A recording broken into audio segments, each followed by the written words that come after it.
Hello everyone, I'm Jackie from the Writing Center, and today we're going to be talking about writing about religion and religious texts. This is going to be a general overview, so it's quite broad, but also there might be some parts that are not explicitly relevant to what you personally are working on, but hopefully it provides you with a general view of writing about religion. So we're going to be discussing writing about the beliefs, practices, and/or texts of a modern religion in an academic setting. Emphasis on the modern religion. You might also hear the term living religion, meaning that it is a current religion that exists in the world and that people believe in. Also emphasis on the academic setting, which is what we're going to talk about next. To begin, studying religion in an academic setting is very different than studying it in a religious one. In a religious context, it's about that religion and getting people to see that religion as true and practicing the rituals of that faith and getting the members to act in accordance with that religion. Whereas in an academic setting, the focus is on understanding the world around us, understanding the people and culture of this religion and its effect on the wider world. So whether you believe in that religion or not, you can study that religion as a piece of culture and history. So to help maintain that academic atmosphere, including in writing, treat other people's religious beliefs with respect. There are real people who deeply believe these things, so make sure that you have a strong argument and/or good sources for what you're saying. Don't just rely on your own prior assumptions, and if you're sharing your own perspective, make sure that you're adequately describing why you think that instead of just assuming that it's right, and still be respectful of those who might disagree. Next, we're going to talk about some examples of how to do that by looking at what not to do and seeing how we can make those examples better. And we're going to be using the story of Abraham almost sacrificing his son as the basis of these examples. Just a heads up. So first we have generalizing, which is saying or implying that a big group of people, in this case a religious group, is all the same. For our example here, we have Jewish people believe in an allegorical interpretation. Isaac means laughter, so like any devout person should, Abraham offered to sacrifice his joy and happiness for God. What might we want to change here? Well, that seems like a really specific claim to say that all Jewish people believe that, so let's look at the new sentence. The Jewish writer Philo of Alexandria had an allegorical interpretation. That makes more sense. This can be an easy trap to fall into if you're just quickly comparing lots of different perspectives, so be specific about what you're talking about and who is saying what you're presenting. And if you want to present the most common conventional view for that religious group, do your research and make sure that is what you're presenting. But even then, recognize that some still might disagree with that. So next we have gatekeeping, which means deciding that who is really or truly a member of a certain religion. It very much goes hand in hand with generalizing and is essentially just a poor general justification for generalizing, because it says, oh, well, all real such and suches believe that. We have two examples for this one. True Christians understand that Isaac is representative of Jesus because they were both beloved sons placed in the role of a sacrifice. The Quran does not name the son who was almost sacrificed, but real Muslims believe it was Ishmael instead of Isaac. The problem with this is that it doesn't inform you about the religion or argue why that position is the best way to look at this. It just says that anyone of that religion who disagrees or doesn't know about that is wrong and shouldn't get to count as the religion they consider themselves to be. And there must be people like that, or we wouldn't need to specify who is really that religion. For either of these examples, it doesn't tell us anything about who the people that believe that are, how common that belief is, or anything that helps us learn, only that this person thinks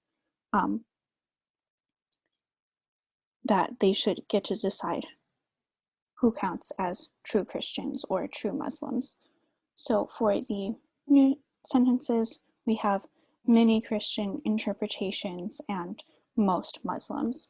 So we're being more specific about who believes that again, but also leaving room for people who might see things a little differently.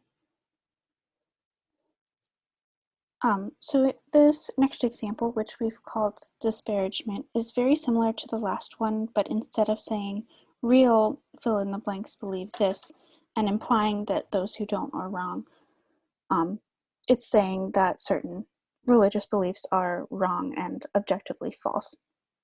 For our example, even though Samaritans use an incorrect version of the Torah, the story of Abraham almost sacrificing Isaac is nearly identical.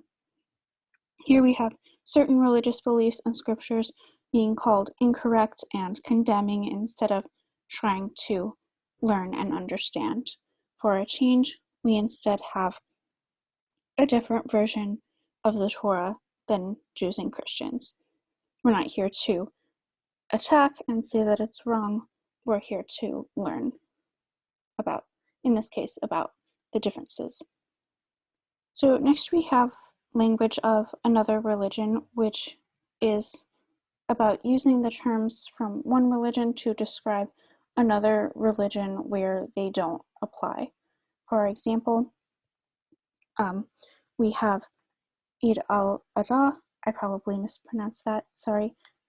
The Muslim holiday commemorating Abraham's near sacrifice of his son includes distributing meat to the community and special prayers at church. A church is specifically a Christian place. Muslims have their own language for their places of worship, so in the new sentence that has been replaced with mosque. This goes for specific beliefs and rituals. You would say mikvah, not Jewish baptism, or you would say nirvana, not Hindu heaven, or something like that. And I'm not talking about describing how the different concepts are somewhat similar. That's fine if that's relevant to your paper. I'm talking about using one religion's language instead of the language of the religion you're actually discussing. So lastly, we have assuming that the past is the same as the present. And by that we mean that assuming that religions always remain the same, or that our current religious landscape, our current religious demographics and views are reflective of the past. For example, readers have always discussed the origin of the text and that an older version may have had an alternate ending, such as that Isaac was really killed, or Abraham chose to sacrifice the ram instead of his son on his own volition. What's off here? Well, those are pretty bold interpretations, and in the past, people wouldn't necessarily have had any reason to think that the story used to be different, and at certain times in the past, it would have been really unacceptable to suggest that the text was changed. So for our changed sentence, we have readers have always discussed the origin of the text, but in recent times, critical research has suggested that an older version, etc., etc. This topic is a little more abstract than the others, so do your research and make sure you have a basic grasp on the relevant history, but just be aware of this because a lot of times when students do this, they don't necessarily mean to, but the way they've phrased things implies it. Now that we have gotten the conceptual stuff out of the way, we're going to talk about tackling specific assignments, and we're going to discuss different types of writing and how to recognize when you're supposed to do each one. First, we have informative writing, which tells about a topic clearly and factually and shows that you can thoroughly research and describe and remain objective. It is all factual information about your topic and does not include personal opinions or experiences. Some keywords to look out for in the prompt that let you know you're being asked to do informative writing are inform, obviously, describe, research, and summarize. Then we have argumentative writing, which persuades the reader of the writer's opinion with logic and evidence and shows that you can formulate ideas and defend them with a structured argument. You're going to be arguing your own personal opinion, but argumentative writing does not include first-person reflection, where you're using I and talking about your own experiences. Keywords that let you know you're being asked to do argumentative writing are argue, defend, support, persuade, evidence, and analysis. And lastly, we have reflective writing, which tells about the reader's experience and thought process and shows that you can reflect on what you've learned and describe your thought process. These are often less formal and structured than many academic papers, and you are going to be using first person and talking about your own thoughts and experiences quite a bit. So be on the lookout for anything in the prompt that says reflect, think back, or asks about your personal experience. We're going to look at some prompts and see if we can recognize what type of writing they are. Each of the prompts starts with, in multiple religious traditions, God tells Abraham to sacrifice his son only to stop him at the last second. So for our first prompt, we have, what did you think of this story when you first read or heard it? Has our class discussion changed your perspective? This prompt is asking about your experience of reading the story and listening to the class discussion, so this would be reflective writing. Next, we have describe the different interpretations of the story that exist among various religious groups and scholars. It's asking you to describe and implying that you're going to research and summarize, so this would be our informative writing. And lastly, we have support a particular interpretation of the story with evidence from the text. It's saying that you're going to choose an interpretation and support it with evidence, so this would be argumentative writing. You might have more than one type of writing in one paper. For example, a prompt could say, describe the different interpretations of this story that exist among various religious groups and scholars, and then reflect on which you find most convincing. Still, it's good to recognize these because the writing has different purposes, so it's helpful to recognize that you're being asked to do both of those things so you can be prepared and plan out how you're going to do those. Like in our example, you would be able to plan out which parts of your essay would be informative and which would be reflective. Whatever type of writing you're doing, you will need a thesis statement, which should directly answer the prompt, come at the end of your introduction, sum up the point of your paper and what it will discuss, be what all other details in your paper support, and reflect the type of writing you're being asked to do. We have some examples based on the prompts we just read. For informative, many religious groups believe that the intent is to show Abraham's faith, but also that child sacrifice is unacceptable. But some religious leaders and scholars disagree, suggesting interpretations based on other details from Genesis. This is an overarching summary of what the paper will show. It's informative, keeping to the facts and third person. For informative, the story's intent is to show Abraham's faith, but also that child sacrifice is unacceptable. This person is taking a stance and just stating their argument, which is good and appropriate for argumentative writing. For reflective, though this story was confusing and upsetting at first, I think the intent is to show Abraham's faith, but also that child sacrifice is unacceptable. It's reflective, so it's taking us through their experience and thought process a little more. Often thesis statements are only really discussed in the context of argumentative papers, so I hope this helps you see what a thesis for an informative or reflective piece of writing can look like, and whatever type of writing you're doing, think of it as a 1 or 2 sentence summary of what the entire paper is going to show. Body paragraphs will look different depending on the type of writing you're doing. For informative, it's going to be smaller subtopics within your overall topic.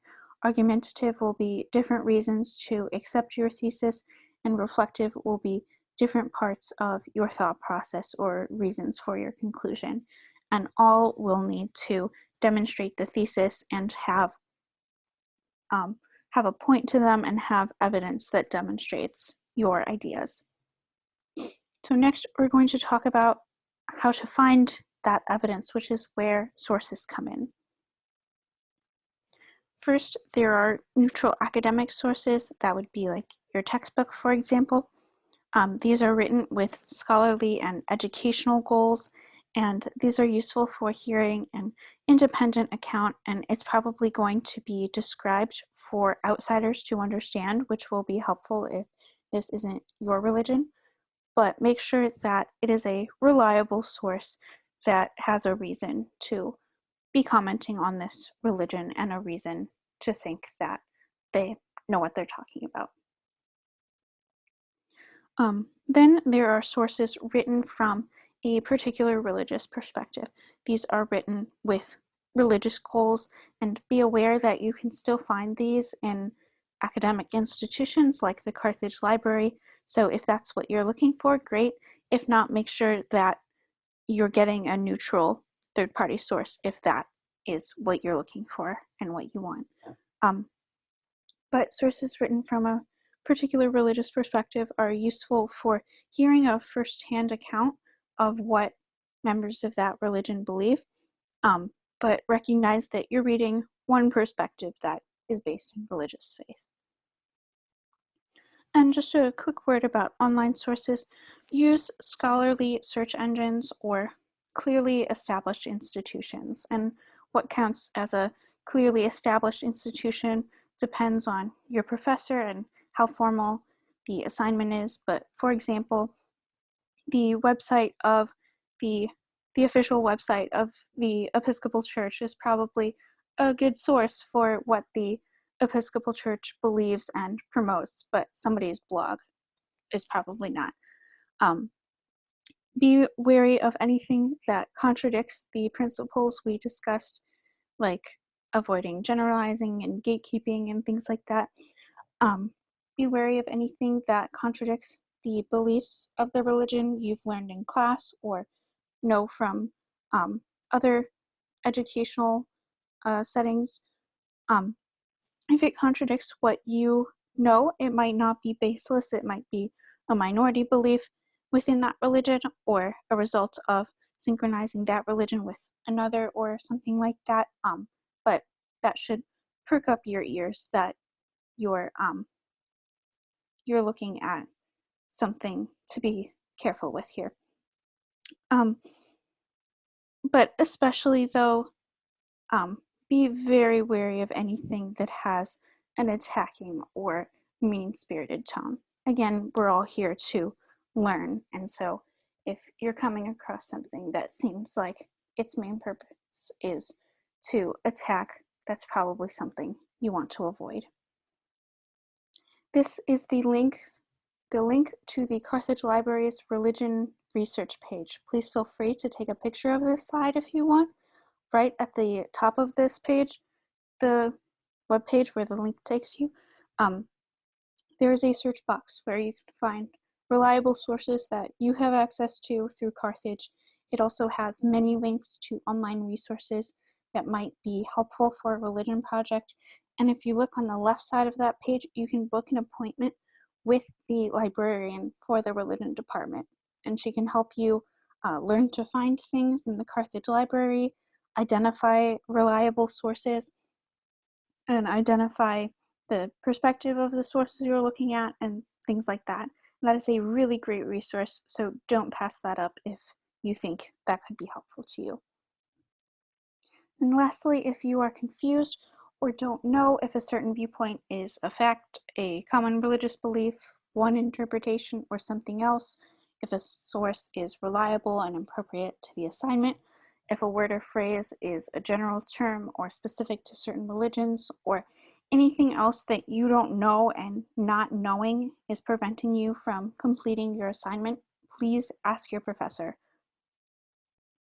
And if you would like individualized help with things we talked about today, like understanding the assignment, forming a thesis, incorporating evidence and research, word choice, or any other writing skills, please make an appointment with us in the Writing Center.